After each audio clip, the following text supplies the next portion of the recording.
बिस्मिल्लाहिर्रहमानिर्रहीम। अस्सलाम वालेकुम। कैपिटल टॉक में खुश आमदेद। इस वक्त पाकिस्तान में जो सबसे अहम सवाल ज़ेर बहस है सियासी हलकों में और सहाफ़ती हलकों में, वो ये है कि क्या पाकिस्तान तहरीक इंसाफ के सरबराह इमरान ख़ान इस हफ्ते अगले चंद दिन में लॉन्ग मार्च का ऐलान करेंगे या नहीं करेंगे। और दूसरी जो एक अहम डेवलपमेंट है वो आज ये है कि एक तरफ इलेक्शन कमीशन ऑफ पाकिस्तान ने कराची में बल्दियाती इंतखाबात को मुलतवी कर दिया है और दूसरी तरफ पाकिस्तान तहरीक इंसाफ ने चीफ इलेक्शन कमिश्नर के ख़िलाफ़ एक रेफरेंस दायर कर दिया है जिसमें उन पर अदम एतमाद किया गया, उनको हटाने का मुतालबा किया गया है। और तहरीक इंसाफ की तरफ से सिंध हाई कोर्ट में NA 237 कराची का जो इलेक्शन है उसको भी चैलेंज कर दिया गया है। और तीसरी तरफ जो इलेक्शन कमीशन है उसने पंजाब हुकूमत पर यह चार्जशीट लगा दिया कि आपने बल्दियाती इंतखाबात को मुलतवी किया है। तो एक तरफ इलेक्शन कमीशन जो है वो पंजाब हुकूमत से लड़ रहा है, दूसरी तरफ कराची का ज़िमनी इंतखाब जो है, जो बल्दियाती इलेक्शन है, उसको मुलतवी किया गया। उस पर तहरीक इंसाफ, जमात इस्लामी और बहुत सी दीगर पार्टियाँ जो हैं वो इलेक्शन कमीशन से नाराज़ हैं। और साथ ही साथ वफाकी हुकूमत के एक मिनिस्टर जो हैं जावेद लतीफ़ साहब, उन्होंने इल्ज़ाम लगा दिया है कि ये जो ज़िमनी इलेक्शन था जिसमें इमरान खान 6 सीटों से जीत गए, इसमें सहूलत कारी की गई है। तो सहूलत कारी का इल्ज़ाम इलेक्शन कमीशन पे है या किसी और पे है, एक अजीबोगरीब सी सूरत हाल है। तो आज हमारे साथ मौजूद हैं जनाब जावेद लतीफ़ साहब जिन्होंने सहूलत कारी का इल्ज़ाम लगाया है, और हमारे साथ मौजूद हैं इमरान खान साहब के फोकल पर्सन फॉर कल्चर जनाब सलमान अहमद साहब, किसी तारुफ के मोहताज नहीं हैं। और हमारे साथ मौजूद हैं अब्दुल हकीम बलोच साहब जिन्होंने परसों कराची में NA 237 से कामयाबी हासिल की।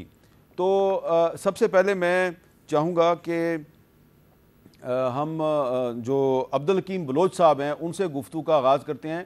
जी अस्सलाम वालेकुम अब्दुल हकीम बलोच साहब। वालेकुम सलाम से हैं अहमद मिर साहब, कैसे हैं आप? बहुत बहुत शुक्रिया, बड़े अरसे बाद आप हमारे प्रोग्राम में आए। आपको मुबारक हो कि आपने इलेक्शन जीत लिया। लेकिन पाकिस्तान तहरीक इंसाफ कह रही है कि आपने ये इलेक्शन जो है ये धांधली से जीता है, और उन्होंने सिंध हाई कोर्ट में पिटीशन दायर कर दिया है। NA 237 का रिजल्ट जो है उसको चैलेंज कर दिया है, वो कहते हैं हम इसको नहीं मानते। तो आप इस पर क्या कहेंगे कि यहाँ पे जो 237 है, यहाँ पे जो इल्ज़ाम लगाया जा रहा है आप पर, आप इसका क्या जवाब देंगे? अहमद मिर साहब, ये PTI वालों का एक आदत है, वतीरा है, और जहाँ वो हार जाते हैं तो वो इल्ज़ाम भी लगाते हैं धांधली के, और जहाँ जीत जाते हैं तो वहाँ वो खामोश हो जाते हैं। असल आप 2018 की रिज़ल्ट देखें तो 2018 में हमने भी उस वक्त भी हमने यही वोट लिए थे जो अभी लिए हैं, और अभी जो हमने वोट लिए हैं वही बराबर, हमारे वोट वही हमें बराबर मिले हैं। अब PTI के वोट कम हुए हैं तो उसमें उनकी है ना, हमारे तो हमें पूरे वोट मिले हैं जो पहले मिले थे 2018 में, तो अभी भी हमें PTI के वोट कम इसलिए हुए हैं कि उनके वोट कम क्या हो गए? PTI के वोट इसलिए कम हुए हैं कि इलेक्शन वाले दिन मुख्तलिफ जगहों पे हंगामा राई होती रही, उनके एक MPA जो है उनको ज़ख्मी भी किया गया, जिससे जो उनका वोटर था वो कम तादाद में बाहर निकला? नहीं अहमद मिर साहब, ऐसी बात नहीं है। ये खुद जत्थे लेकर घूम रहे थे।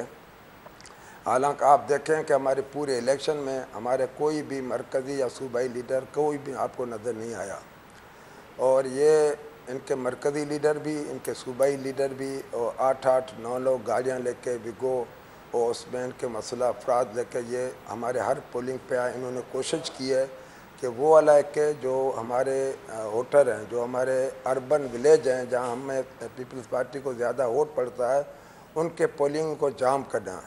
और ये जो वाक़या हुआ है गफ़ार बिलाल का, भी आप तो वीडियो में देखेंगे कि गफ़ार बिलाल हमारे कैंप के अंदर गया है, वहाँ जाकर लोगों को गाली गलौज की है और लोगों से बदतमीज़ी की है, फिर वहाँ हाथ पाई हुए तो हमारे MPA सलीम साहब ने आकर उनको बचाया, वरना वो फिर वो गिर पड़े, शायद गिर पड़े हैं, उनको कुछ छोटे मोटे आई हैं, तो और किसी ने उसको मारा नहीं है।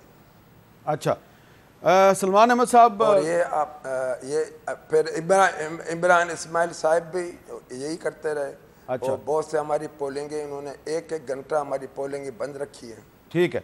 अच्छा सलमान अहमद साहब, एक तरफ तो तहरीक इंसाफ ने NA 237 का रिज़ल्ट चैलेंज कर दिया है सिंध हाई कोर्ट में, दूसरी तरफ एक रेफरेंस भी फाइल कर दिया चीफ इलेक्शन कमिश्नर के ख़िलाफ़। तो ये चीफ इलेक्शन कमिश्नर के ख़िलाफ़ इमरान खान साहब का जो मौक़िफ़ है, पुराना मौक़िफ़, कुछ हफ्ते पहले का मौक़िफ़ मैं चाहूँगा ज़रा आप सुने वो क्या कह रहे हैं।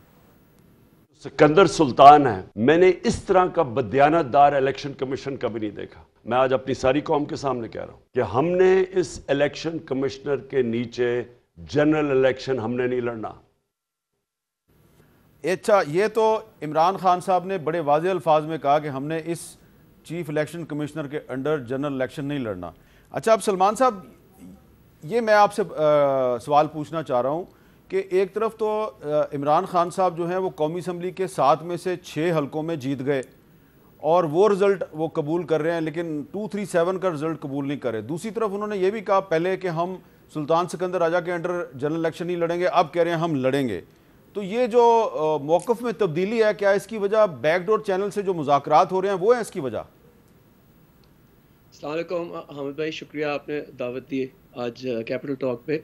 हामिद भाई, पहले तो ये जो सब आपने गुफ्तगू सुनाई और आपने जो ये रिकॉर्डिंग जो सुनाई है, इसको पूरे कॉन्टेक्स्ट में देखें जो पिछले 6 महीने में हुआ है पाकिस्तान के अंदर, कि एक प्राइम मिनिस्टर इमरान खान की सिटिंग गवर्नमेंट को एक बैरूनी साजिश के साथ मिलके मीर जाफ़र, मीर सादिक, लोटों के साथ एक ऐसी गवर्नमेंट लाई गई सेंटर में जिसमें से 60% जो लोग हैं वो बेल पे बाहर हैं, ठीक है, और उनके जो घिनौने जराइम हैं जिसमें कत्ल, money laundering, kidnapping, custodial torture, ये हमें 6 महीने पहले मिला पाकिस्तानियों को। अब पिछले 6 महीने में अगर आप देखेंगे कि 25 मई का सानिया जिसमें इंटीरियर मिनिस्टर राना सनाउल्लाह जो है खुद मुलव्विज़, और उनकी ट्वीट्स हैं जिसमें वो कह रहे हैं कि हम ये जो पुरअमन जो जमहूरी एहतजाज जो है खान साहब का, वो हम होने नहीं देंगे। और उन्होंने टेयर गैस और रबर बुलेट्स, हमें भाई मैं 15 घंटे सड़कों पे था और टेयर गैस और बुलेट्स को बचता बचाता मैंने देखा कि ख़वातीन के साथ तशद्दुद हुआ, बच्चों को जो है डराया धमकाया गया, 3 लोग शहीद हुए, और बाकी जो हमारे जो पूरी जो हमारी मूवमेंट थी उनको इन्होंने फैशिस्ट टैक्टिक्स के साथ रोका गया। वो इतने एक्सट्रीम फैशिस्ट टैक्टिक्स थे हामिद भाई के नोम चॉम्स्की जो बड़े दानिश्वर हैं अमेरिका के, और जो committee for protection of journalist जो है, उन्होंने सारों ने मिलके जो सिटिंग गवर्नमेंट है शहबाज शरीफ की, वो उसको बताया गया कि ये फैशिज्म की टैक्टिक्स है, आप इंसानी हकूक़ की खिलाफ वर्जी कर रहे हैं और आप रोकें। और हामिद भाई, क्योंकि आपने खुद ये अपने करियर के अंदर फेस किया है और आपने तशद्दुद को खुद देखा है, आप ज़ख्मी भी हुए और आपने आवाज़ भी बुलंद की है, तो मैं आपको ये बता रहा हूँ कि जो फ़ज़ा पिछले 6 महीने में दी गई है वो ये है कि हम बंदूक की जो है उसकी नाली पे आपको हम देखते हैं कि क्या आप करते हो, अभी भी यही चल रहा है। तो बावजूद इसके, बावजूद सिकंदर राजा के, बावजूद इंतज़ामिया के, रिटर्निंग ऑफिसर्स, प्रिजाइडिंग ऑफिसर्स के, आपने देखा कि 17 जुलाई को भारी अक्सरियत से लोग आए और लैंडस्लाइड विक्ट्री हुई खान साहब की। परसों आपने इतवार को देखा कि लोगों ने खान साहब के जो बयानियाँ हैं उसको वो बिलीव करते हैं और उन्होंने क्लीन स्वीप की है। अब देखें, इन्होंने जो अभी ये बात कर रहे थे बलोच साहब कि कभी 26 साल के अंदर इमरान खान ने, आप खुद जर्नलिस्ट हैं, आप इसका फैसला करें, कभी उन्होंने पुरअमन एहतजाज के अलावा, आइन के अंदर रहने से अलावा कुछ किया है? मुझे बताएं कि 26 साल से एक लीडर है, एक वज़ीर आज़म है मुल्क के, और उन्होंने क्लियरली बार बार कहा है कि ये सिकंदर राजा जो राजा सिकंदर सुल्तान जो है, ये एक PMLN के टीम का हिस्सा है। और एक ऑडियो लीक आई है हामिद भाई, अगर आप सुने, उसके अंदर राना सनाउल्लाह जो इंटीरियर मिनिस्टर है वो इसकी तायीद कर रहे हैं, क्योंकि वो गाइड कर रहे हैं इसको, सिकंदर सुल्तान को, कि करना क्या है आगे। तो मुझे बताएं कि इस माहौल, इस फिजा के अंदर ये अगर आप रेज भी नहीं करेंगे पॉइंट कि ये मैच फिक्स्ड करने की, ये मैच फिक्सिंग होने की कोशिश कर रहे हैं, लेकिन अवाम आती है इतनी ज़्यादा कि वो मैच फिक्स नहीं हो रहा। सो ये आगे भी चलेगा। मैं समझता हूँ फ्री फेयर इलेक्शंस की डेट दे देनी चाहिए, इसलिए दे देनी चाहिए कि उसकी वजह से जख्म जो हैं बहुत शदीद जख्म है हर जगह। ठीक है। और वो उन जख्म को भरने के लिए फ्री फेयर इलेक्शंस की डेट देनी चाहिए। अच्छा, अब जवेद लतीफ़ साहब, जो बात सलमान अहमद साहब कह रहे हैं कि वो कह रहे हैं हमारे साथ धांधली हुई है, आप कह रहे हैं आपके साथ भी धांधली हुई है क्योंकि किसी ने सहूलतकारी की है, तो आपकी और तहरीक इंसाफ के मौक़िफ़ में मुझे फ़र्क नज़र नहीं आ रहा। सहूलतकारी का मतलब धांधली है? नहीं, शुक्रिया हामिद मीर साहब। देखें, बात सीधी सी है कि आइन तोड़ना, कानून की पासदारी ना करना, ये सिलसिला शुरू हुआ कासम सूरी से, और आप देखें कि उस पर कोई नोटिस हुआ। आप ये देखें कि ये सिलसिला चलता पंजाब असम्बली तक गया, और पंजाब असम्बली के बाद इमरान खान समेत, फवाद चौधरी समेत सब ये कह रहे हैं कि बंद कमरों में जज और जर्नैल फैसले करते हैं। कोई नोटिस हुआ? फिर आप ये बताएं कि जब पब्लिक प्लेस पे आप अदारों के सरबराहान जो हैं उनके मतलब जो गुफ्तगू करते हैं और बंद कमरों में जाके आप माफ़ी मांगते हैं और रातों को माफ़ी मांगते हैं और सुबह उठ के फिर वही बात दोहराते हैं, सहूलतकारी किसको कहते हैं? मैं सहूलतकारी इसको कहता हूँ कि आप ये देखें कि 3 अदारों ने जो इस बुत को तराशा था, उनमें आज भी कुछ लोग जो हैं क्या उसको सहूलतकारी फ्राहम नहीं कर रहे? क्या कोच उनके जो हैं, ठीक है, एक अच्छा उनको डायलॉग देते हैं और वो डायलॉग बोलते हैं जब इमरान खान साहब, वो हिट होता है। वजह क्या है? वजह यह है कि मौजूदा दौर में महंगाई बढ़ी है। वजह क्या है कि लोगों का एहसास से महरूमी बढ़ा है। वजह क्या है कि लोग तवक्को कर रहे थे हमसे कि जब ये लोग आएंगे तो 4 सालों की जो तबाही है उससे हमें निजात दिलाएंगे, हमें रिलीफ देंगे। हम नहीं दे सके। मगर आप ये तो देखें कि 4 सालों में तबाही इस कदर हो गई थी कि आप 4 माह में रिलीफ देने की पोजीशन में नहीं थे। लेकिन जवेद लतीफ़ साहब, एक और भी तो वजह है ना, और वो वजह मैं बयान नहीं कर रहा, वो वजह आपकी पार्टी के कुछ लोगों ने बयान करनी शुरू कर दी है, और वो वजह सहूलतकारी नहीं है। और वो वजह मैं आपको सुनवाऊँ। आपके साबिक वज़ीर आज़म आज़ाद कश्मीर के राजा फ़ारूक हैदर साहब, उन्होंने आज क्या कहा है, आप ज़रा खुद सुन लें। क्या कह रहे हैं जी राजा फ़ारूक हैदर साहब? पाकिस्तान में ठीक है, कल एक इलेक्शन हुआ, उसमें शायद हमें खातिर ख्वाह कामयाबी न मिल सकी। जब आप अपना बयानिया छोड़ दें ना, जिस पर आपने बुनियाद खड़ी की होती है, फिर यही अंजाम होता है। ये जो ख्वाहिश इक़्तिदार है ना, इसे यही होता है। मुझे अफसोस है कि मियां नवाज शरीफ ने जो 1999 में जो मेहनत शुरू की थी, उस शख्स ने क्या तो बंद की जो सहूलतें उसने बर्दाश्त की थी, खुद गिरफ्तार हुआ, बेटी गिरफ्तार हुई, बाप के जनाजे में नहीं आ सका, मां को नहीं दफना सका, बीवी आखिरी लम्हात में बीवी के पास नहीं था, अपनी एहलिया के पास नहीं था। शहबाज शरीफ साहब भी गिरफ्तार हुए, उनका बेटा भी गिरफ्तार हुआ, शायद खाकान अब्बास साहब गिरफ्तार हुए, एहसन इकबाल साहब गिरफ्तार हुए, राना सनाउल्लाह गिरफ्तार हुए, बेशुमार लोग झूठे मुकदमात में। और उस वक्त देखें कि जो बाई इलेक्शन होता था मुस्लिम लीग नून जीतती थी, वो बयानिया था जो नवाज शरीफ का था। जब वो बयानिया तर्क हुआ, आप अंजाम देख लें, पहले वो जो 20 इलेक्शन हुए थे वो भी और कल भी देख लें। आप बयानिया छोड़ा है आपने तो आपको शिकस्त होनी शुरू हो गई है। ये राजा फ़ारूक हैदर साहब कह रहे हैं को सहूलतकारी वाला जो काम है वो तो उसकी तो कुछ सबूत की ज़रूरत है ना। राजा फ़ारूक हैदर साहब तो सही कह रहे हैं ना, आपका तो वो बयानिया ही नहीं है जवेद लतीफ़ साहब, जो बयानिया नवाज शरीफ का है। नहीं हामिद, आप एक ऐसी हुकूमत के मिनिस्टर हैं जिसने अभी तक आपको पोर्टफोलियो नहीं दिया, क्यों नहीं दिया? हामिद मीर साहब, बातें दोनों दुरुस्त हैं। एक आप जो बात कोट कर रहे हैं फ़ारूक हैदर साहब के हवाले से, फ़ारूक हैदर साहब दुरुस्त कह रहे हैं, दुरुस्त कह रहे हैं, और एक बात वो है जो मैं कह रहा हूँ सहूलतकारी की। दोनों बातें किस तरह दुरुस्त हैं? पहली बात तो ये है कि हमने बयानिया छोड़ा नहीं है, खामोशी इख्तियार की है, और खामोशी का हमें कोई हक नहीं है। तो आप भी सहूलतकारी कर रहे हैं ना किसी के लिए। मेरी अर्ज़ तो सुन लेना, मेरी अर्ज़ सुन ले, अगर इजाज़त दे दो मुझे मौका नहीं, आप सहूलतकारी कर रहे हैं ना। आपकी सहूलतकारी कर रहा हूँ और किसी की नहीं कर रहा। चलें, मुझे मौका दें जी। मैं आपको ये गुजारिश करना चाहता हूँ कि देखें, आप को आइन तोड़ता है, आपके साथ कोई जुल्म करता है, जुल्म करने वाले को माफ़ आप कर सकते हैं, आइन तोड़ने वाले को आपके पास कोई इख्तियार नहीं है कि आप माफ़ कर सकें। आप ये बात कह सकते हैं कि अदारों पर जो गमो गुस्सा था आवाम को आइन से मावरा इक़दामात करने का, और जिस हाल को आज पाकिस्तान पहुँच गया है, जिन वजूहात की बिना पर यह गमो गुस्सा अवाम में है, मगर आप ये तो कर सकते हैं कि उनको रेस्क्यू करने के लिए उनका मलबा अपने कंधों पर उठा लें ताकि गमो गुस्सा रियासती इदारों पर आवाम का कम हो सके, जिस तरह आज वो कर रहा है कि अदारों के ख़िलाफ़ आवाम को उकसा रहा है, बगावत पे उकसा रहा है। मगर दूसरा हमने क्या किया, हमने ये किया कि जो जिस नहज तक हम जा चुके थे उससे रियासत को किसी वक्त नुकसान हो सकता था।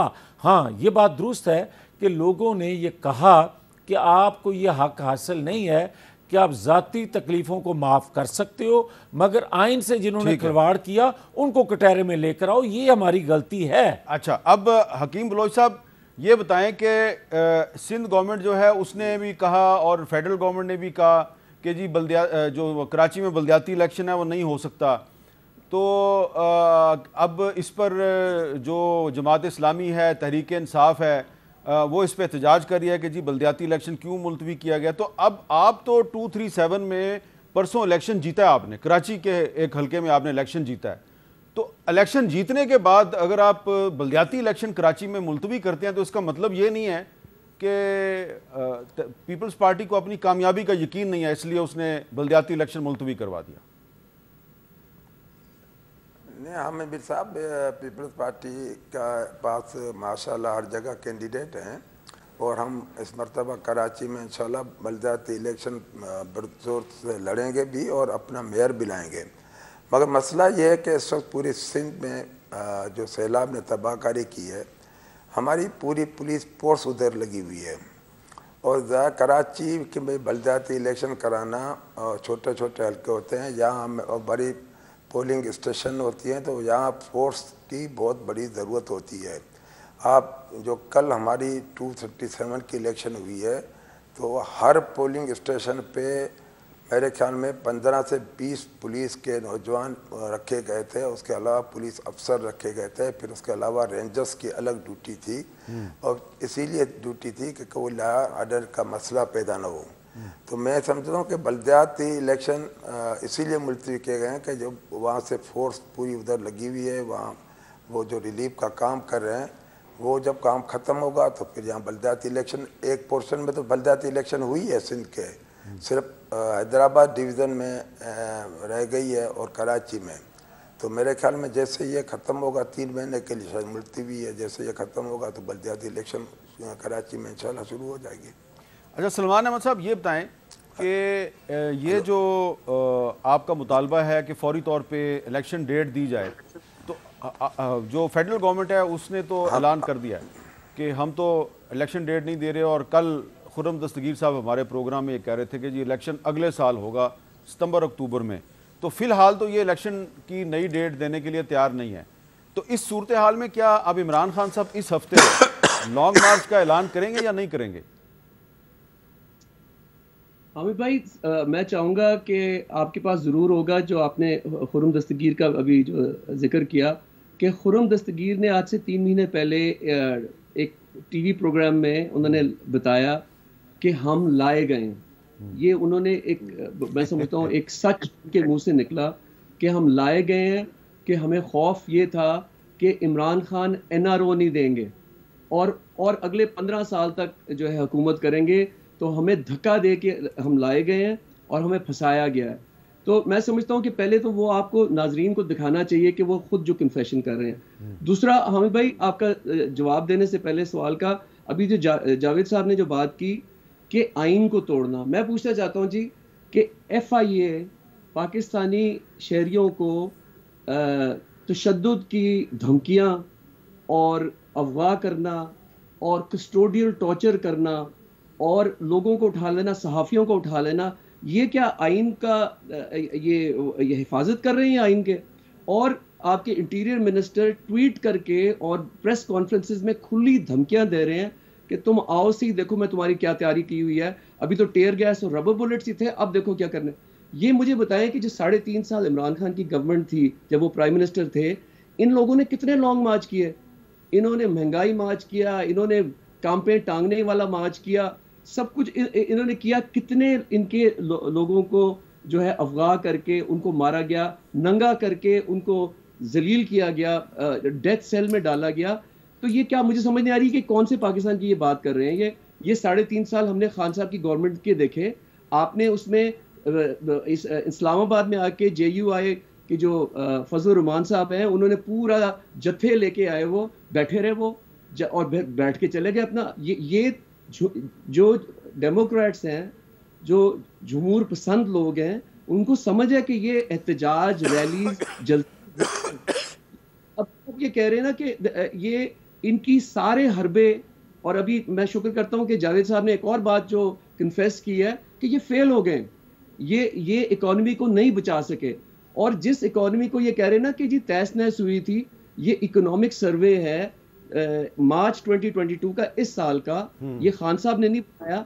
ये इकोनॉमिक सर्वे इंडिपेंडेंट है जो कहता है कि 6% ग्रोथ थी। और खान साहब और शौकत तरीन साहब ने जाके जो हमारी इस्टेब्लिशमेंट में लोग हैं उनको जाके बताया कि अगर ये साजिश कामयाब हो गई तो हमारी मईशत बिल्कुल टेल स्पिन में चली जाएगी, आप बचा नहीं सकोगे। तो इनको क्या फिक्र थी कि 1.5 साल रहता था, जिस तरह इन्होंने 5 साल PPP को दिए, 5 साल PMLN को दिए, ये 1.5 साल के अंदर क्या ये एक इम्पोर्टेड गवर्नमेंट को ला के क्या अचीव करना चाहते थे, एक सवाल। अब आप ये कह रहे हैं कि आगे चलना है। मैं समझता हूँ कि खान साहब ने कहा है कि पाकिस्तान, IMF ने भी कहा है, अमेरिकन जो अगर इंसाइडर्स हैं उन्होंने भी क्लियर नो कर दी है। जितने भी यहाँ से हमारे फॉरेन मिनिस्टर गए, हमारे ये जो फाइनेंस मिनिस्टर नए जो आए हैं वो गए, उनको अमेरिका ने बिल्कुल कह दिया कि नहीं, आप हमारे से कोई हेल्प की ना एक्सपेक्ट करें। उससे वर्स जो है कि ये कह रहे थे जी कि international relations prime minister Imran Khan के नीचे खराब हो गए हैं। इनके दौरान तो जो बाइडेन जो सदर अमेरिका का, वो धमकियां दे रहा है कि सबसे खतरनाक। तो सलमान भाई, इसका मतलब ये नहीं है कि ये इम्पोर्टेड हुकूमत नहीं है। इस पे जो इल्जाम है कि ये इम्पोर्टेड हुकूमत है, ये इल्जाम गलत है। नहीं हामिद भाई, ये मैं आपको बता, ये एक फेल्ड हुकूमत है। अच्छा, फेल्ड है कि success has many fathers and failure is an orphan. ये यतीम है। अब ये ढूंढ रहे हैं कि जी कि किस तरह हम बचें। मैं आपको बताता हूं कि बचने का बेस्ट तरीका क्या है। पॉलिटिकल स्टेबिलिटी, यानी कि सियासी इस्तेकाम जो है वो जब भी आएगा जब एक जनरल इलेक्शन होगा। और मैं हैरान हूं, ये जमहूरी पसंद लोग हैं सारे, जावेद लतीफ साहब और बलोच साहब जो हैं, इनको होना चाहिए ये इलेक्शन से क्यों भाग रहे हैं। फ्लड हो चाहे जंग हो, इलेक्शन तो होते हैं। आप लॉन्ग मार्च के लिए तो सारे जत्थे और अपना वो रेंजर्स और पुलिस को तैयार करने के लिए, वो करने के लिए, इलेक्शन करने के लिए आपके पास लोग नहीं है। ये क्या बात कर रहे हैं। अच्छा, ये ऑडियो लीक्स की मैं आपको बस बात कहना चाहता हूँ कि इन्होंने कि जो मरियम शरीफ हैं, उन्होंने कहा कि अंकल, यानी कि शहबाज शरीफ को कह रही हैं कि आप इमरान खान का हेल्थ कार्ड बंद कर दें। ये हामिद भाई, इन हालात में जहाँ लोग महंगाई से मर गए, उनके बिजली के बिल, उनके सेहत के बिल, वो कुछ खाना नहीं ला सकते वो, और ये कह रहे हैं कि हेल्थ कार्ड बंद कर दें। तो ये डेमोक्रेट्स नहीं है। अच्छा, ये राज करने। इसका जवाब मैं लेता हूं उनसे, जावेद लतीफ साहब से, एक वक्फे के बाद।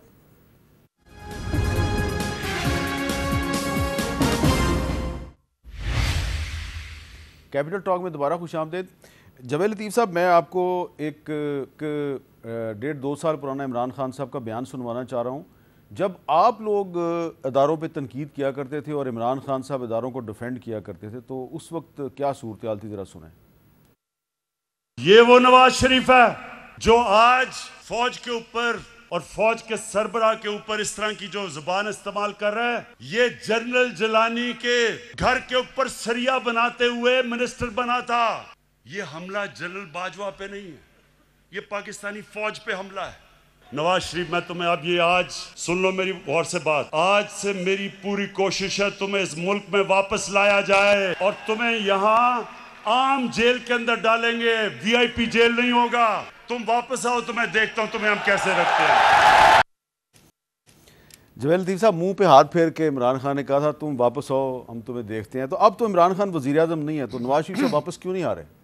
अगर इजाज़त दें, एक तो जो इसने बात की है ना कि हम लोग तनकीद किया करते थे अदारों पे, हम अदारों पे तनकीद नहीं, शख्सियात पे करते थे और सबूत के साथ करते थे। आइंदा भी अगर कोई मावरा आइन काम करेगा, करेंगे। मगर हम जो कहना चाहते हैं कि देखें, सुल्तान अहमद ने 2 बातें की हैं। वो फरमाते हैं कि हम यतीम हैं, बिल्कुल हम यतीम हैं नवाज शरीफ के बगैर, मगर हम इम्पोर्टेड एजेंडा लेकर नहीं आए और ना ये हुकूमत इम्पोर्टेड है। नहीं, तो आप नवाज शरीफ के बगैर अगर आप यतीम हैं तो नवाज शरीफ साहब अब वापस क्यों नहीं आते? जी मैं अर्ज़ करता हूँ अगर इजाज़त दें, मगर जो ये कहते हैं कि हम लाए जाते हैं, हम लाए नहीं जाते, हम निकाले जाते हैं। और ये एक हकीकत है जो मैं और अर्ज़ करने लगा हूँ कि देखें, जो हम जब बात करते हैं ना सहूलत कारी की, तो कोच ने जो कहानी लिखी हुई है और जो किरदार अदा कर रहा है, एक एक्टर किरदार तो अच्छा अदा कर रहा है, मगर सहूलत कारी वो अदा कर रहे हैं नवंबर के लिए कि नवंबर में अपॉइंटमेंट जो है वो उनकी ख्वाहिश के मुताबिक हो, ना कर सके प्राइम मिनिस्टर। आप उसमें से भी चाहते हो कि इस दबाव में हमें भी कोई पूछ ले, हमें भी मर्जी हमारी भी कोई ले ले। क्या आइंदा भी इस तरह होया करेगा? वो आपकी मर्जी की तो बात ही नहीं कर रहे, वो तो कह रहे हैं कि ये हुकूमत जो है ये अपॉइंटमेंट कर ही नहीं सकती क्योंकि ये इम्पोर्टेड हुकूमत है।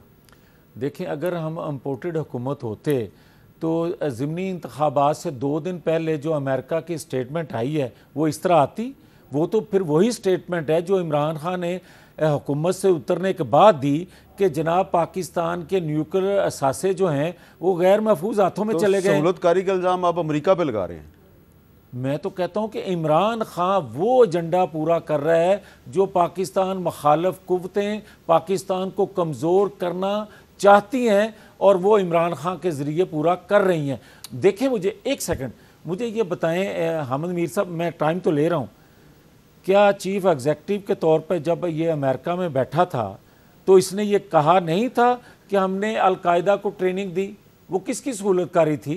वो किसकी ख्वाहिश पूरी की जा रही थी? ईरान में बैठ के ये कहा नहीं था? वो जो भी बातें दुरुस्त हैं, लेकिन लोग तो वोट दे रहे हैं ना इमरान खान को। भाई, अगर वोट इसलिए दे रहे हैं कि जब आप इस तरह की बढ़ के मारेंगे, इस तरह की अफसानवी कहानियां सुनाएंगे जो वाक़यातन लोगों के दिलों के लगती हैं, मगर पाकिस्तान के मसाइल और हैं, वसाइल और हैं, उसमें आप फुलफिल नहीं। और 4 साल में आपने किया क्या? अगर आप 4 साल में वो पूरा कर सकते जो आज बढ़ के मार रहे हो तो फिर तो हकीकत थी, मगर आपको उस जानब जाने नहीं दिया जा रहा। चलें, बहुत बात आपकी लंबी हो गई है। हकीम बलोच साहब, मैंने आपसे एक बात पूछनी है दोबारा, वही बल्दियाती इंतखाबात वाली। देखें, अब तो सिर्फ PTI नहीं है, जमात इस्लामी जो है वो भी इस बात पर एहतजाज करी है कि बल्दियाती इंतखाबात जो हैं कराची में मुलतवी हुए हैं। सुने ज़रा हाफिज़ नईमुर रहमान साहब क्या कह रहे हैं। सब मिले हुए हैं और मुझे अफसोस है कि बल्दियाती इंतखाबात के मामले में नून लीग, पीपल्स पार्टी, PDM की सारी जमातें, इलेक्शन कमिश्नर, ये सब एक पेज पर हैं। चीफ मिनिस्टर साहब ने ऐलान किया था कि हम मुआहदे के मुताबिक अमल करेंगे। काम शुरू किया, फिर आपकी गोद में MQM आके बैठ गई और अब आप उसको खुश करने के लिए बल्दियाती इंतखाब भी डिले कर रहे हैं। हमने फैसला किया है कि हम सुप्रीम कोर्ट ऑफ पाकिस्तान से रुजू करेंगे और जुमेरात को परसों हम शहर भर में मुख्तलिफ मुकामात पर एहतजाज करेंगे। अच्छा हकीम बलोच साहब, क्या ये इंतखाबात जो हैं बल्दियाती इंतखाबात ये MQM के दबाव पे मुलतवी हुए हैं और ये चीफ इलेक्शन कमिश्नर का फैसला नहीं है, ये दरअसल PDM का फैसला है? आमिर साहब, मेरे ख्याल में ऐसी कोई बात नहीं है।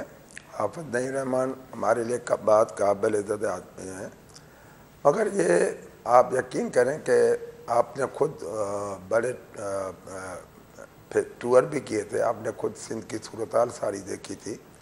अभी तक बहुत से जगह ऐसे हैं जहाँ अभी तक पानी खड़ा है और हमारे नौजवान जो हैं पुलिस के या जो लॉ एजेंसी के लोग हैं वो वहाँ अपनी ड्यूटी अंजाम दे रहे हैं, लोगों को रिलीफ दे रहे हैं। तो जो कराची की सूरत हाल है, कराची एक बहुत बड़ा शहर है और आप देखें कि छोटे छोटे इनका वतीरा जो अभी रहा है PTI वालों का, जो हमने अपने इलेक्शन में देखा, ये कोशिश करते हैं कि जाएं और पोलिंग स्टेशनों को जाम करें, वहाँ अपने जत्थे लेके जाते हैं और लोगों से लड़ाई व झगड़े करते हैं। मैं आपको एक मिसाल बताता हूँ, मेरे सामने मेरे फिगर पड़ी हुई हैं।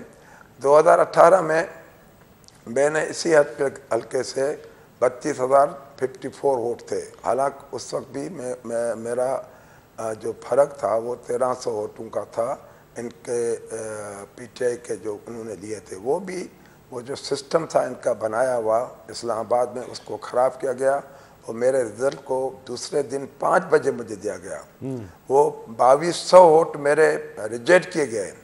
और फिर आप देखें कि इस मरतबा जो इलेक्शन हुई है मैंने वही 32,564 वोट लिए हैं और उनके वोट कम हुए हैं, 20,000 वोट हुए हैं उनके, 22,000। आज आप फिर देखें 239 में आप जाएं, 239 में 2018 में उन्होंने कितने वोट लिए थे, अब इनके वोट वहाँ 239 में क्यों कम हुए हैं? तो वहाँ भी कोई धांधली हुई थी।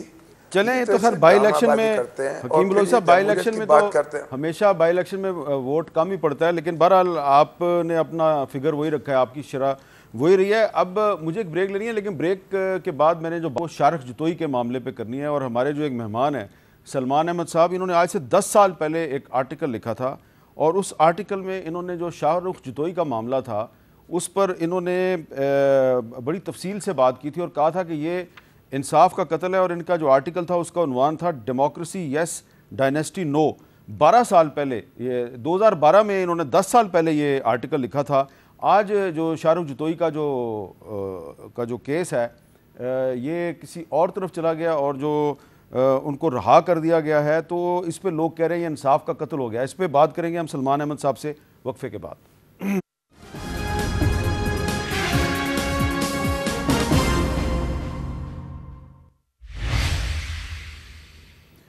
Welcome back. अच्छा सलमान अहमद साहब, आज आपको पता चल ही गया होगा कि एक पाकिस्तान की आला अदालत ने जो शाहरुख जतोई है उसको रहा कर दिया है, जो शाहजेब के कत्ल में मुलव्वस था। आपने 10 साल पहले अपने आर्टिकल में लिखा था, any Pakistani who challenges injustice does so with considerable risk to himself, as in the case of Shahzeb Khan, they often pay with their lives. The core problem plaguing Pakistani society is lack of accountability across the board.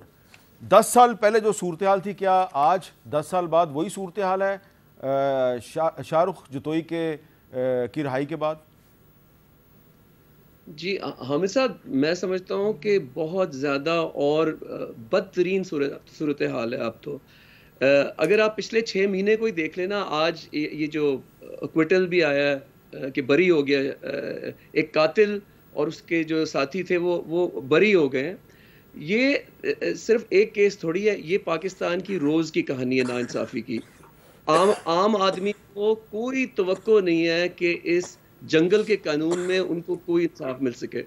तो हामिद भाई, 26 साल पहले आप जानते हैं कि मैंने एक तराना बनाया था एहतसाब, जिसका वीडियो भी था। वो नवाज शरीफ की गवर्नमेंट ने 3 साल के लिए हमें यानी कि जुनून को बैन कर दिया, उसकी वजह से कि एहतसाब की बात ना इस मुल्क में करना, कि एहतसाब कभी नहीं मिलेगा इस मुल्क में। अगर आप ताकतवर हैं, आप पैसे वाले हैं, आप कत्ल भी कर लें, आप मनी लॉन्ड्रिंग कर लें, आप अगवा कर दें, आप कस्टोडियल टॉर्चर कर दें, आप जो मर्जी कर दें, आपको वॉशिंग मशीन की तरह जो है साफ करके आपको एनआरओ मिल जाएगा। जिस तरह आज शाहरुख जतोई को ये एनआरओ मिल गया। देखिए, हमारे मुल्क का मसला ये अक्रॉस द बोर्ड है कि जब तक हम रूल ऑफ लॉ नहीं लेके आते, हमें भाई एक कानून जिसके नीचे सारे हों, ये नहीं कि कुछ लोग जो हैं वो पैसे दे के निकल जाएं और नैब के लोग जो हैं, जिस तरह वो डायरेक्टर रिजवान, उनको हार्ट अटैक हो जाता है, एक और तफ्तीशी अफसर को हार्ट अटैक हो जाता है और कोई पूछने वाला ही नहीं है। इस मुल्क का कोई हाल नहीं है। इसलिए मैं कहता हूँ कि हमें फ्री और फेयर इलेक्शंस की तरफ जाना चाहिए और डेट देनी चाहिए उसकी, क्योंकि नहीं तो ये जख्म जो है ये और ज़्यादा जो है गहरे होते जाएंगे और फिर कुछ भी हो सकता है। मैं जो प्राइम मिनिस्टर इमरान खान है उनको दाद देता हूँ कि जो श्रीलंका में हाल हुआ वो उन्होंने होने नहीं दिया, पाकिस्तान में लोगों को समेट कर। बहुत बहुत शुक्रिया सलमान अहमद साहब, बहुत शुक्रिया जवेद लतीफ़ साहब और अब्दुल हकीम बलोच साहब। और शाहरुख जतोई का मामला नहीं है, थोड़े दिन पहले नाज़म जोखियो केस में भी यही कुछ हुआ कि जो कातिल हैं उनको माफ़ कर दिया गया। तो पाकिस्तान के मसाइल का हल जो है वो आइन और कानून की बालादस्ती है। आइन और कानून की खिलाफ वर्जी जो भी कर रहा है और उसको टॉलरेट कर रहा है वो पाकिस्तान के साथ अच्छा नहीं कर रहा। इजाज़त दीजिए, अल्लाह हाफ़िज़।